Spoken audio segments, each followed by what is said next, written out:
Assalamualaikum students, welcome to class 5. Today we will read unit 3, Grandpa's lesson.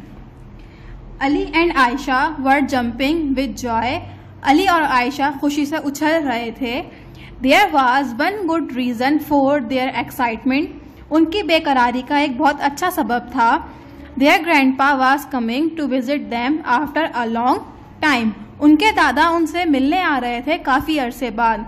He was a farmer and lived in a village. वो किसान थे और एक गांव में रहते थे. Their mother was busy cooking food in the kitchen. उनकी माँ किचन में खाना बनाने में मसरूफ़ थी. Soon their wait was over and their special guest arrived. जल्दी उनका इंतज़ार ख़त्म हुआ और उनके ख़ास मेहमान पहुँचे. Both greeted their grandpa at the door. दोनों ने दादा को दरवाजे पर सलाम किया. Grandpa gave both kids an affectionate hug. दादा ने दोनों को प्यार से गले लगाया. Lunch was ready, so the children sat with Grandpa at the table to enjoy delicious food. खाना तैयार था. बच्चे दादा के साथ टेबल पर बैठ के मज़ेदार खाने का लुत्फ ले रहे थे. After lunch, खाने के बाद both children start telling enthusiastically about their gadgets. दोनों बच्चे जोशो खरोश से अपने आलाओं के बारे में बताने लगे. Grandpa, it is very expensive and it has all latest features. दादा ये बहुत महंगा है और इसमें तमाम जदीद खसूसियात हैं. said Ali waving his new mobile phone. Ali ने कहा अपने नए मोबाइल को हिलाते हुए. Ayesha showed him her new laptop. Ayesha ने अपना नया लैपटॉप उन्हें दिखाया. Look, grandpa, देखें दादा, none of my friend has such a costly laptop. किसी भी मेरी दोस्त के पास इतना महंगा लैपटॉप नहीं है. It is really cool. ये बहुत आला है. It is not. क्या ये नहीं है? She boasted. उसने घमंड किया. Yes, it is. said grandpa smiling. दादा ने कहा हाँ ये है मुस्कुराते हुए. In the evening, Aisha went shopping with her mother. शाम में आयशा अपनी अम्मी के साथ शॉपिंग पर गई. They returned after an hour. वो वापस आए एक घंटे के अंदर. Ayesha ran straight into grandpa's room and showed her new dresses to him. Ayesha सीधी भागती हुई दादा के रूम में गई और उन्हें अपने नए कपड़े दिखाए. Look how beautiful they are, she said delightfully. उसने खुशी से कहा देखें कितने खूबसूरत हैं ये. Yes they are, he said. हाँ ये हैं, उन्होंने कहा. Looking at their expensive price tag. देखें इसकी महंगी प्राइस को. Both children got busy with their gadgets once again. एक दफ़ा फिर दोनों बच्चे अपने आलाओं में मसरूफ़ थे. Ayesha was playing games on her laptop. Ayesha अपने लैपटॉप पर गेम खेल रही थी. while Ali was talking to his friends. जबकि अली अपने दोस्तों से बात कर रहा था on the मोबाइल फ़ोन, अपने मोबाइल फ़ोन के ऊपर. as grandpa returned home after maghrib prayer. जैसे ही दादा घर वापस आए मगरिब की नमाज के बाद. he saw both kids still busy with their gadgets. उन्होंने देखा दोनों बच्चे अपने आलाओं में अभी तक मसरूफ़ थे. Have you completed your homework? He inquired. उन्होंने पूछा क्या तुम लोगों ने अपना काम मुकम्मल कर लिया? No, we will do it later. They replied in a carefree way. उन्होंने लापरवाही से जवाब दिया नहीं हम इसे बाद में कर लेंगे. Grandpa noticed that his grandchildren gave too much importance to expensive things. दादा ने नोटिस किया कि उनके पोते जो हैं वो बहुत ज़्यादा अहमियत देते हैं महंगी चीज़ों को.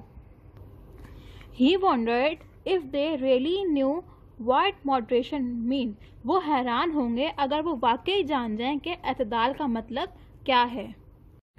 In the evening, Grandpa decided to talk to their parents. शाम में दादा ने फैसला किया कि वो इनके माँ बाप से बात करेंगे. माशाअल्लाह, you both are very caring parents. माशाअल्लाह, आप दोनों बहुत ख्याल करने वाले वालिदैन हैं. You have provided your kids with every modern things. आपने अपने बच्चों को हर जदीद चीज़ फराहम की है. But I am worried this might make them a bit show off, लेकिन मैं परेशान हूँ कि ये इनको थोड़ा सा दिखावा दे बना सकती है। I want them to be modest in their behavior, मैं उनके तर्ज अमल में एतदाल चाहता हूँ। He said, उन्होंने कहा। You are right father, आप सही हैं वालिद।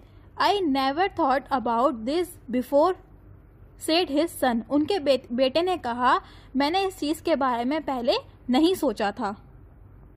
The next day, grandpa made a plan to teach his grandchildren the importance of moderation.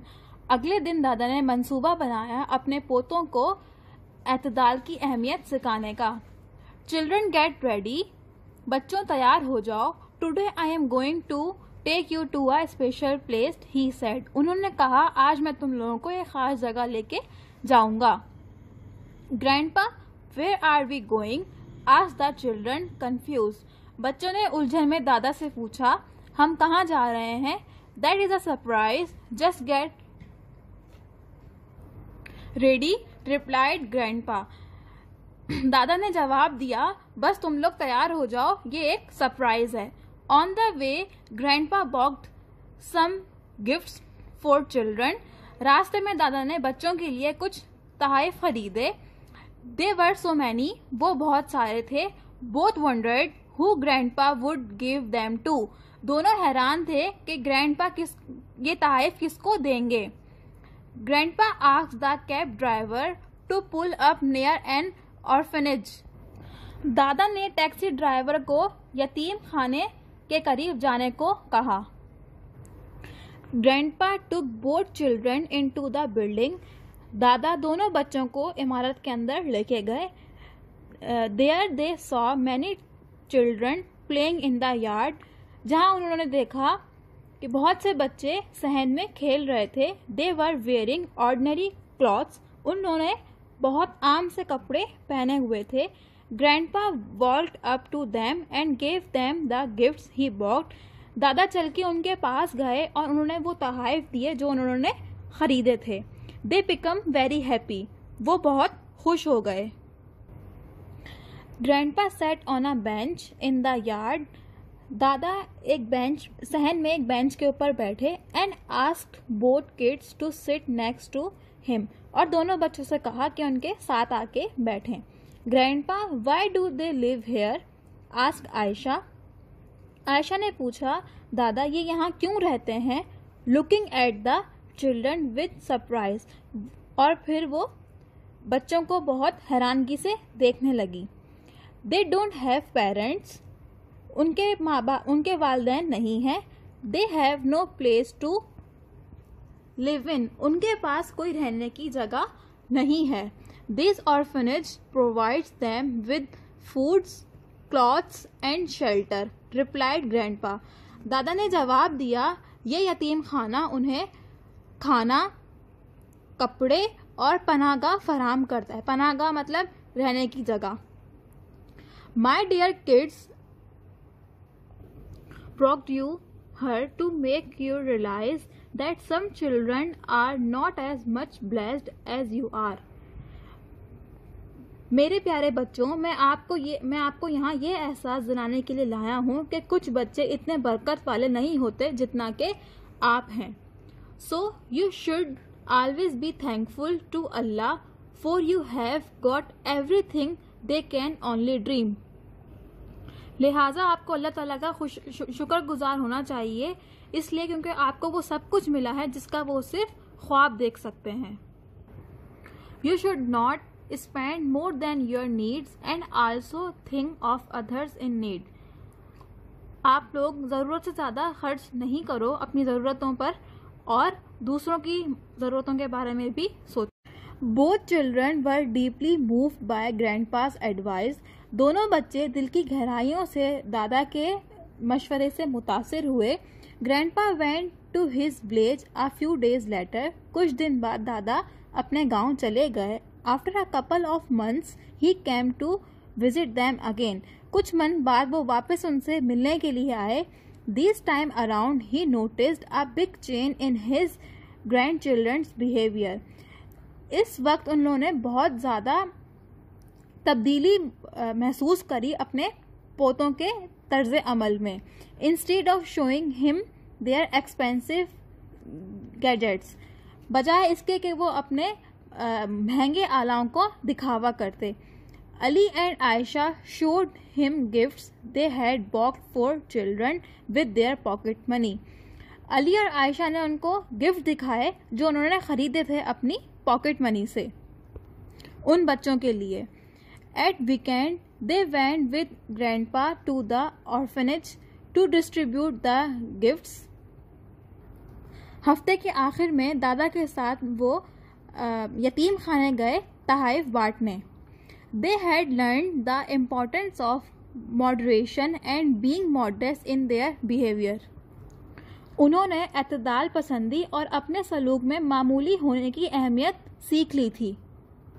मैं उम्मीद करती हूँ कि इस लेसन को पढ़ने के बाद आपको मॉडरेशन यानी एतदाल के मतलब समझ आए होंगे। इसी तरीके से हमें भी अपने रवैयों में एतदाल पसंद होना चाहिए। तो अब हम मिलेंगे अपने नेक्स्ट लेक्चर में, तब तक अपना ख्याल रखिएगा। अल्लाह हाफ़िज़।